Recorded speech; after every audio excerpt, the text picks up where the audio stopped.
Hari ini menjelang siang kita bisa bertemu bersilaturahmi di tempat yang sangat luar biasa. Oleh karena itu, kalau nggak seperti ini kita nggak kesini Pak Muhammadiyah ya. Cuman dengar-dengar aja dari dulu cerita Pak Muhammadiyah punya tempat yang asyik gitu loh. Oh ternyata terbukti asyik bener. Bapak Ibu yang saya hormati,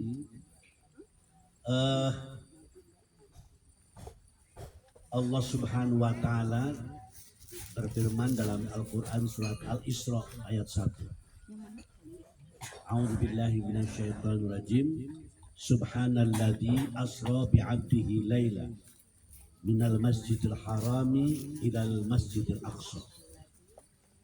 Subhanalladzi asra bi'abdihi. Saya ingin jelaskan abdul. Jadi Allah memperjalankan hambanya abdul. Artinya apa? Bahwa Nabi kita, Nabi besar Muhammad SAW adalah manusia. Abdullah, hamba Allah.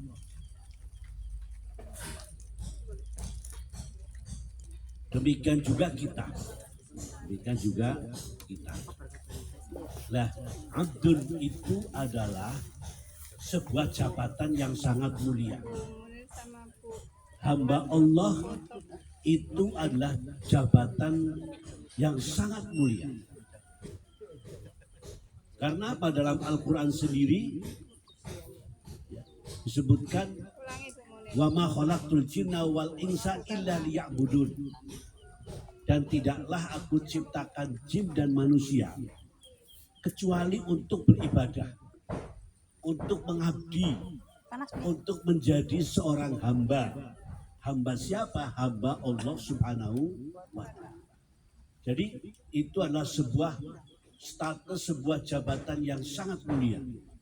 Dan Nabi sendiri juga seorang abdun, seorang manusia biasa.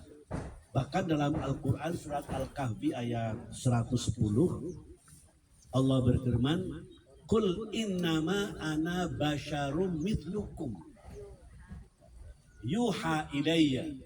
Jadi katakan Muhammad, Qul innama ana basyar, katakan Muhammad bahwa saya Muhammad itu adalah basyarun, manusia. Mithlukum, seperti kalian semuanya. Yuha ilayya. Itulah perbedaannya. Nabi itu menerima wahyu, ya kan? Nabi menerima wahyu. Bedanya kita dengan Muhammad Sallallahu Alaihi Wasallam. Kalau kita hanya paling-paling mengenal wahyu. Wahyu ningsih apa wahyu linglung gitu. Apa Wahyono gitu ya. Wahyudi. Nah, tapi itulah, tapi manusia di dalam Al-Quran disebutkan sebagai basyarun, itu manusia. Tapi bukan sembarang manusia. Kalau dalam kitab perjanjian itu luar biasa.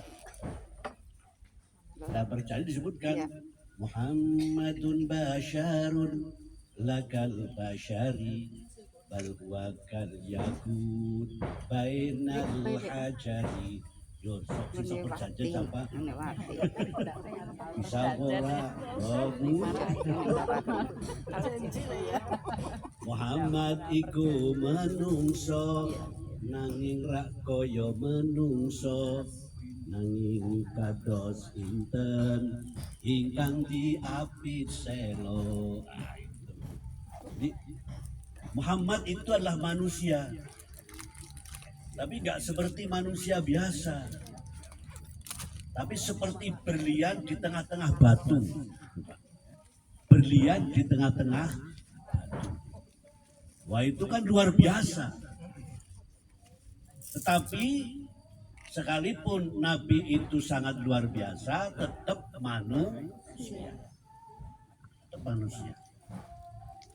Dan itu jabatan mulia.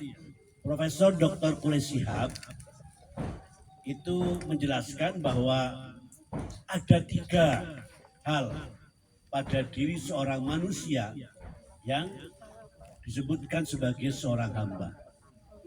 Yang pertama, bahwa hamba itu tidak memiliki apa-apa. Hamba itu tidak memiliki apa-apa. Seperti tadi puisinya W.S. Reza yang sangat luar biasa.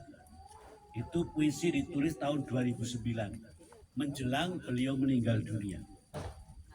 Mualafnya tahun 70-an, Pak. Jadi menjelang meninggal dunia dia menulis puisi yang seperti tadi yang sangat luar biasa. Jadi kalau kita mengatakan bahwa kita ini tidak beruntung, padahal kehidupan ini sebuah keberuntungan. Bagus sekali puisinya tadi. Makanya saya minta supaya baca, Pak Jelang supaya baca. Kalau saya kan bacanya nggak bagus. Jadi kita konsekuensi dari seorang hamba, maka kita itu tidak memiliki apa-apa. Karena apa? Karena semua itu adalah titipan. Yaitu titipan dari Allah Subhanahu wa Ta'ala. Kata Wezenda, tapi kita gak pernah mempertanyakan kenapa Allah kok itu menitipkan kepada kita, kan gitu. Malah kitanya mintanya titipannya lebih banyak lagi. Kita gak pernah mempertanyakan kenapa Allah menitipkan harta kepada kita. Kenapa Allah tidak menitipkan anak kepada kita. Kenapa Allah menitipkan rumah kepada kita. Jadi semua itu adalah titipan. Dan yang sangat mengherankan tadi Wesley itu mengatakan apabila titipan itu diminta oleh yang punya, kita mengatakan bahwa itu adalah musibah, gitu kan? Itu musibah, itu adalah sebuah penderitaan, itu adalah sebuah malapetaka, ya kan gitu tadi Wesley.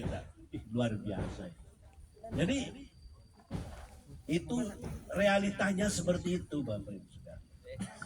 Jadi itulah semua yang kita miliki itu adalah titipan.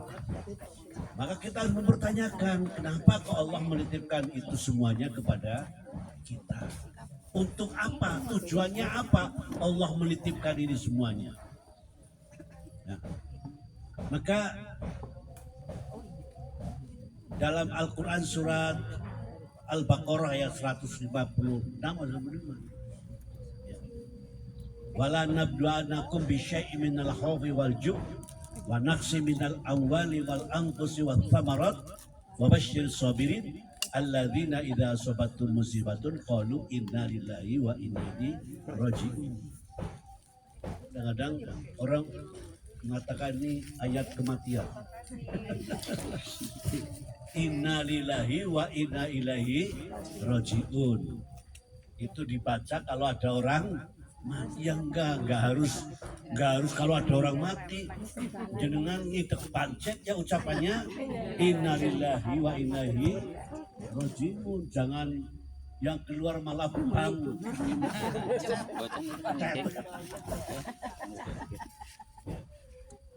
Karena gini, pernah teman saya itu cerita dengan saya, Mas, ini ayah saya lagi kritis sekali kondisinya di rumah sakit.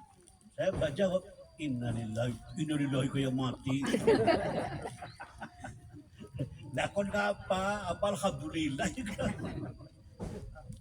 Jadi itulah innalillahi, sesungguhnya kita milik Allah, wa inna ilaihi, dan sesungguhnya kita itu akan kembali kepada Allah. Orang-orang yang sabar itu ya seperti itu.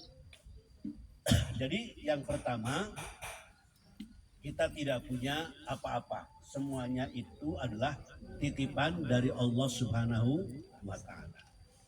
Yang kedua, kita sebagai seorang hamba itu ya hanya melakukan apa yang diperintahkan dan meninggalkan apa yang dilarang itu. Pokoknya apa yang diperintahkan oleh Allah kita lakukan. Apa yang dilarang oleh Allah kita hindari. Lalu yang ketiga, sebagai hamba Allah berarti kita ini sebagai alat.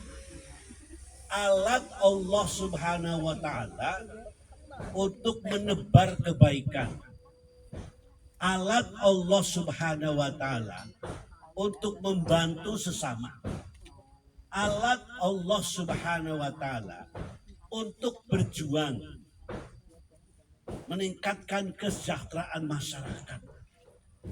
Maka fungsi kita di samping sebagai hamba Allah, kita adalah sebagai khalifatullah fil ardi, yang punya kewajiban untuk memakmurkan, bukan untuk merusak, tapi untuk memakmurkan lingkungan kita.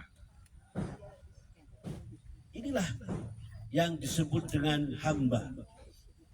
Nabi kita, Nabi besar Muhammad adalah seorang hamba. Hanya memang berbeda dengan kita.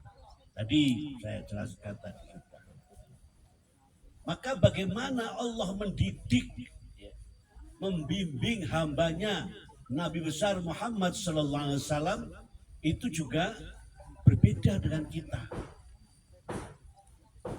Yang pertama, Nabi ini memang sudah didesain ya oleh Allah Subhanahu wa Ta'ala, di mana semuanya itu dituntun, diawasi, dibina, dilindungi oleh Allah Subhanahu wa Ta'ala.